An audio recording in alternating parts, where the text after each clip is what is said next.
Welcome, writers, readers, and friends to the Authors Talking Bookish podcast. I'm Donna Norman Carbone, author of All That Is Sacred. And I'm Hope Gibbs, author of Where the Grass Grows Blue.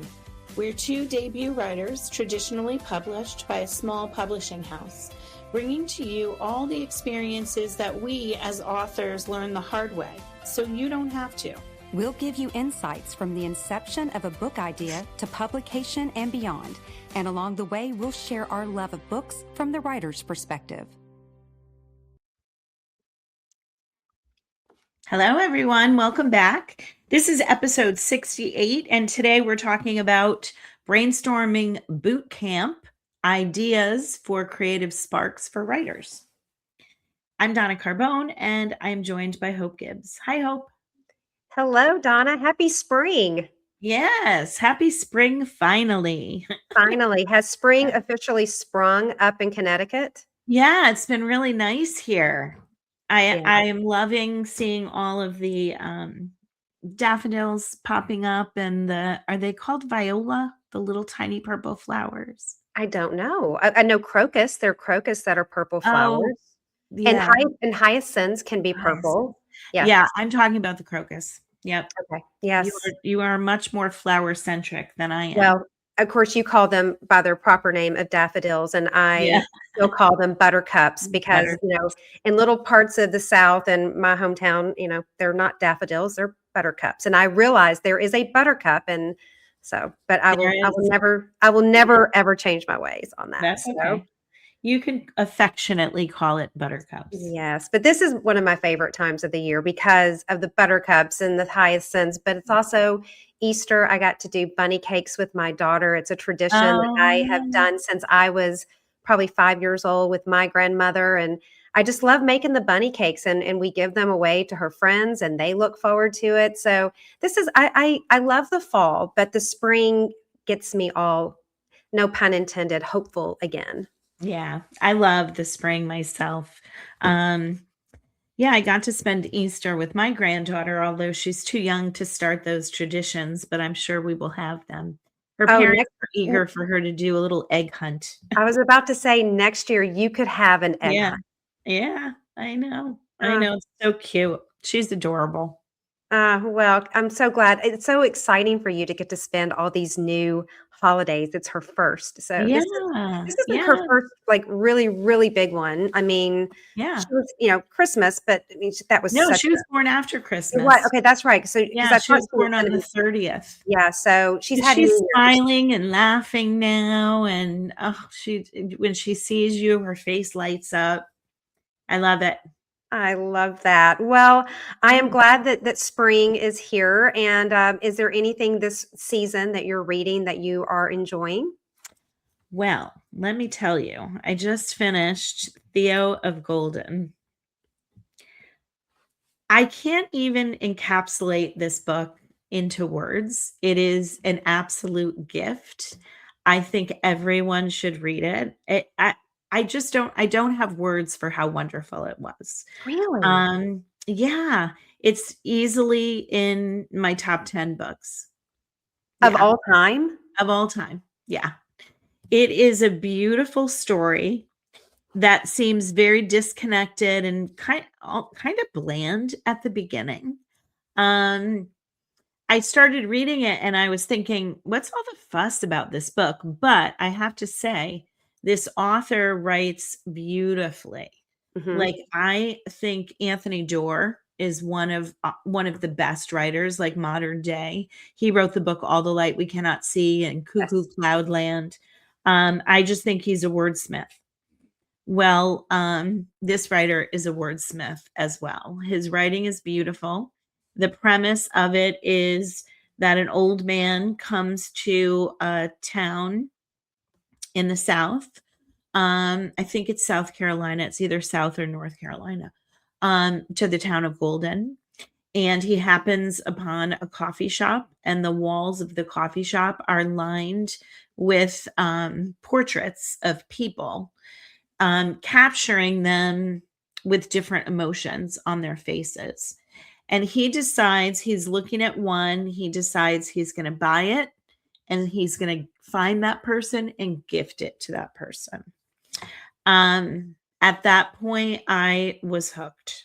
Okay. I don't want to tell you anymore Okay. because honestly, this book is a gift. I cried. It tugged at my heartstrings.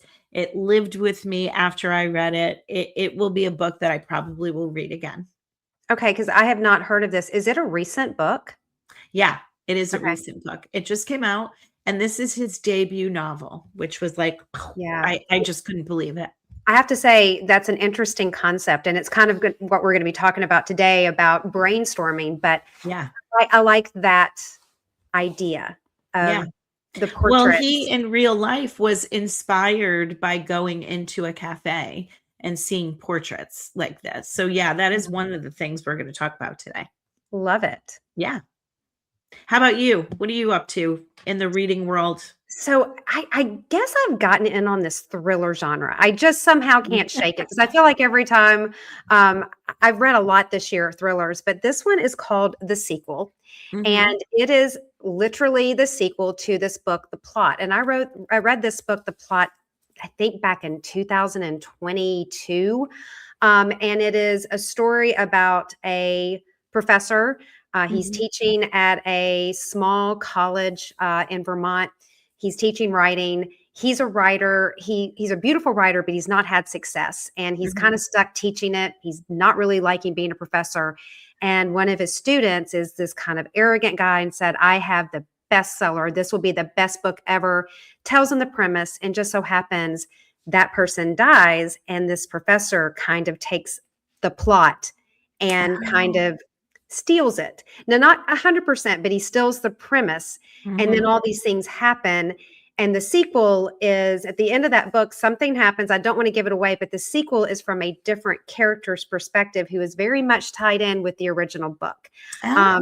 So it's a little twisty, a little dark. The character that you're going to be with in the sequel, you don't really like this character, but you're kind of Oh. invested in the story. So that is what I'm reading. I can't give it, I can't tell you anything else because I will ruin the end of the plot and I will ruin the sequel. Well, But I'm not a it's interesting. thriller lover, but you're enticing me to want to read it. Yes, it is. You got to read the plot first. Because I Mhm. know sometimes with some books, you're like, oh, this book can stand alone. I really don't think this book can stand alone. You really need to read the plot. And I loved the plot. Yeah. I thought that was a very interesting concept of um, not out and out plagiarism, but enough where you couldn't get away from the similarities. Let's just Oh, say, that's interesting. That's very yeah. interesting. And it's Yeah. always amazing to me how someone comes up with an idea. And Yeah. that's exactly what we're going to talk about today is brainstorming and how anyone, even if you are not even thinking about writing and you thought maybe I could do this, we're going to give you Mm. some ideas. If you're a seasoned pro, this can also help because when we were researching it, I'm like, yes, I've done this Mhm. unintentionally, or oh, I need to try this. Yeah. Yeah, I love this. I use a lot of what we're going to talk about today with my students to help Mhm. them generate ideas for stories because some of them have never thought of writing a short story or a novel, which you can use any of these for. Um, and some of them have like a little spark of an idea, but they're not sure where to go with it. So these, I think, whether you haven't written or whether you have and you're not sure where to go with an idea, I think these will help you. Well, let's just dig in. Let's start with Yeah. this episode. And so the first one is the what if. And this techniques will allow writers to develop really a complex narrative by starting with a simple premise.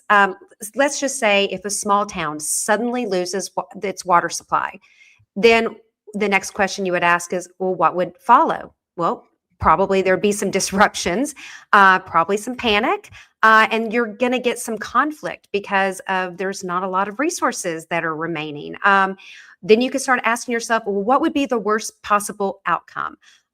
Because desperation that could lead to violence or betrayal among your neighbors, and so you just start out with one premise of what if, and you Mm. just keep building layers upon layers and layers. And I did this not as much with my first book. I kind of had a concept, but with my second book, I absolutely started out with a what if. And that kind of changed everything. My third book wasn't more of a what if, but this really did help me with my second book. Oh, that's cool. So have you ever done the what if scenario? I have not done the what if scenario for any of my books that have been published or are going to be Yeah. published. I did it for one book that I wrote that I did query actually. And it was a what if. It was honestly kind of based on two things, because we're going to talk about this, but it was kind of based on a student teacher that I had. And I put like a what if scenario, like what if she got a job teaching at a middle school that she didn't like? Oh, How okay. would things how would things move forward for her? And Okay. another what if, that was my only rom-com that I've ever written. My other what if was that all her friends were getting married around her and she could not find a boyfriend. Yeah. So she kept going on dating apps and trying, different dating methods to find a boyfriend when there was one like, under her nose that she Love didn't like. that. Yeah. Okay, Yeah. Donna, why don't you take the next idea? And this has something to do with character exploration. Yeah, this is something that I can definitely speak to because I always start every book that I have with a character. And I think when you start with a character, because I write women's fiction, I think this method suits me well because you really want to get into the mind of the character and the complexities of that person. So taking a look at a deep want the character has and a hidden fear and a moral flaw. And we've talked about this in a separate episode where we talk about character bios. I do like a deep dive in terms of like, who is this character, and really fleshing out this character before I even start to think about the story. Yeah. So I'm going to link that episode in the show notes because I think that that will speak to this topic Yeah. in great detail. Yeah, writing a character bio was 100% how I came up with my first book because Yeah. that's all I had at the beginning. I was just writing these big, long, character descriptions. And then from that, I realized, oh, I could have a story because I was getting so familiar with the people of this town and especially with my main protagonist. But Yeah. so another thing that you can do is theme-driven brainstorming, like choosing a theme that helps frame a story. For example, an easy one is betrayal. And you can put your character in these situations that would test this theme. Let's say a close friendship could be tested when one friend betrays the other, maybe for a job. And then what would be the opposing values that could clash? And then you start talking about things like loyalty and ambition, and that can really drive the conflict, but it also can have, you can have that falling out so that you can have, that climax of something, and obviously, hopefully resolution one way or the other.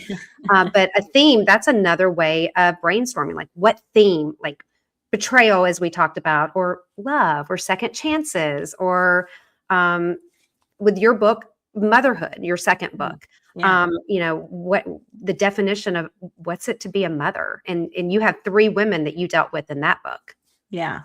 Yeah. I think one thing that writers can think about if they are taking the path of a theme, like starting out with a really strong theme, is think about the things that attract you.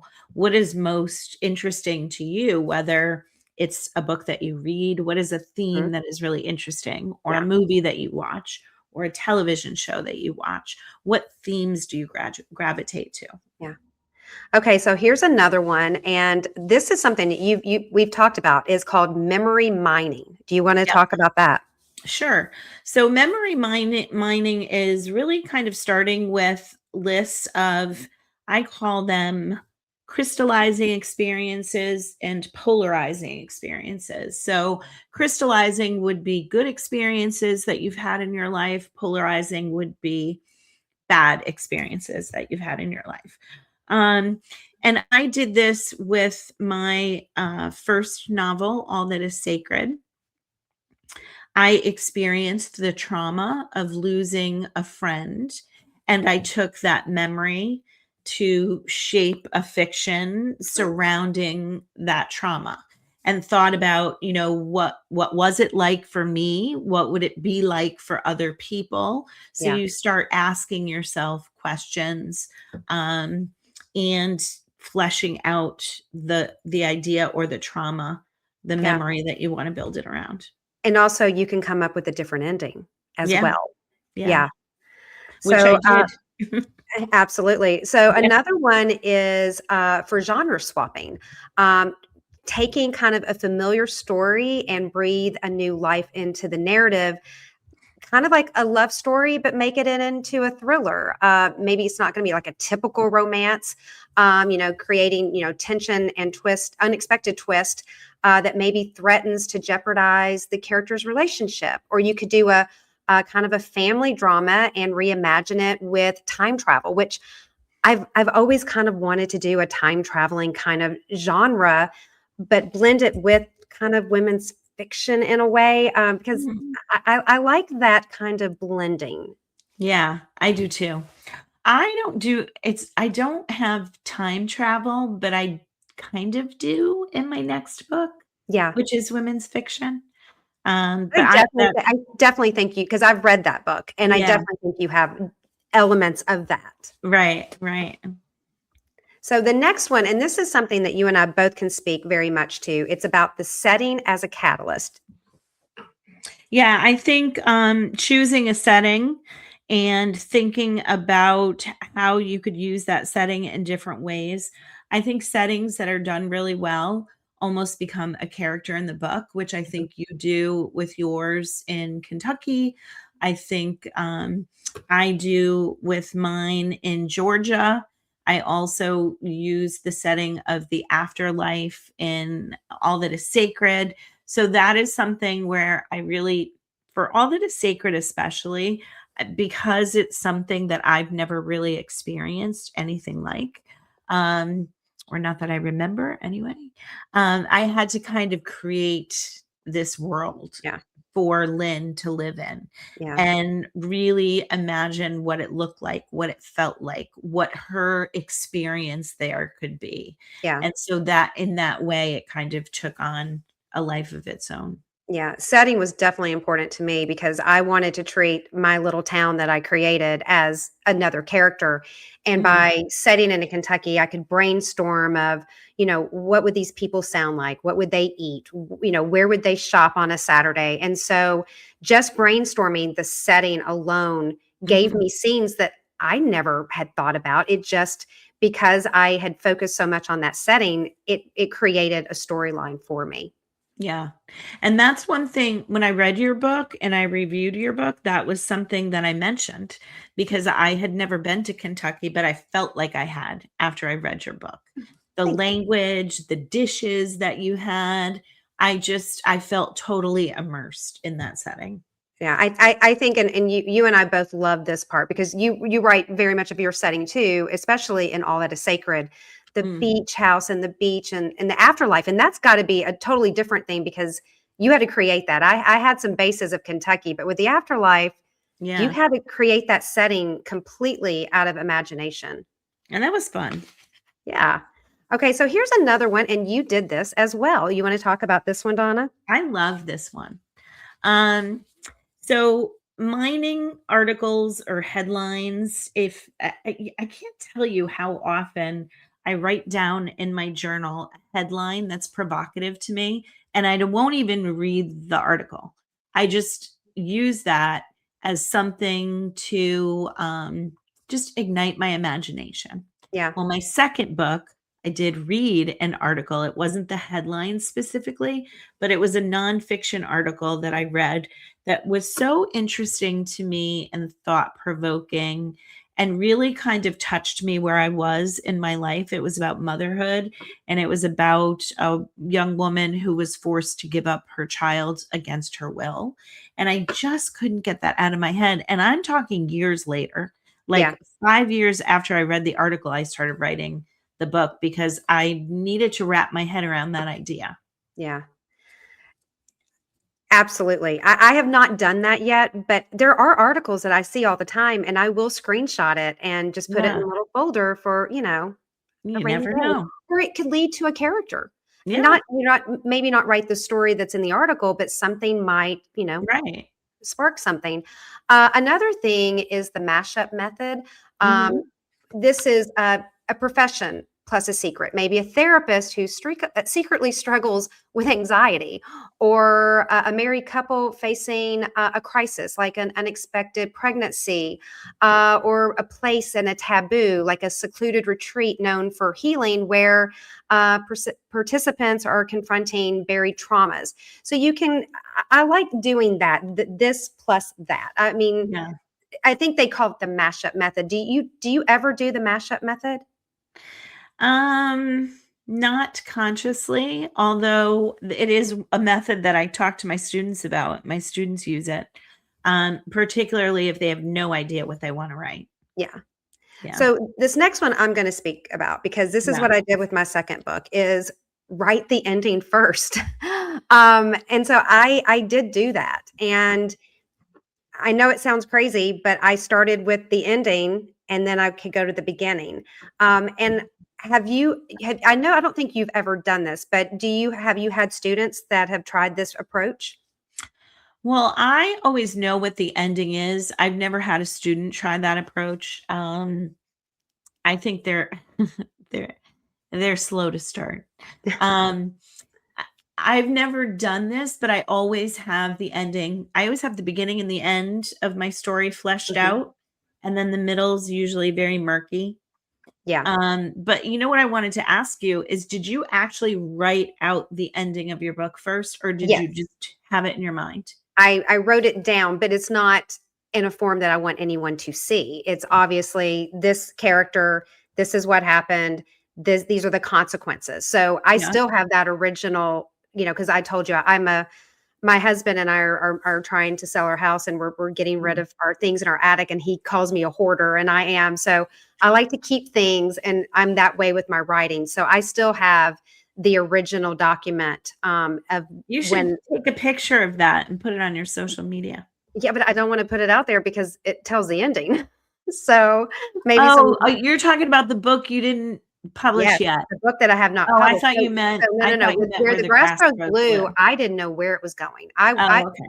I call that a day. It was a Sunday drive. Like here, my grandparents, in Kentucky, they would get in the car and Yeah, drive on Sunday after yeah, church, and mine too. that was an activity. So that was me. I Mhm. didn't know where I was going, and it just happened. Yeah, Second book, it was this is what happened. These are the consequences. So yeah, so maybe one day if that book save gets that. published, I'll save it. Yeah, save it for sure. So here's another one. You want to talk about story construction? Yeah, so, everybody needs to know this at some point, because you have to accomplish all of these goals within your book. But if you're not quite sure where you want your story to go, you can literally list all of the different stages in the story arc and just describe what's briefly going to happen there. So you have kind of like a roadmap.